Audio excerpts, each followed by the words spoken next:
The British physicist Paul Dirac, who won the Nobel Prize for Physics in 1933, made a most important discovery.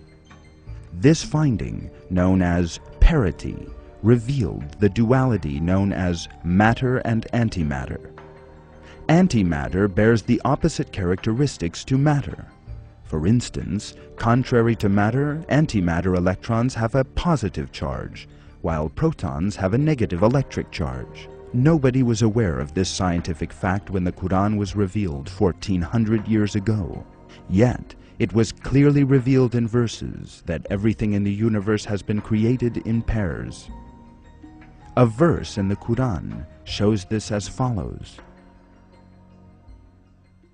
"Glory be to him who created all the pairs, from what the earth produces and from themselves and from things unknown to them."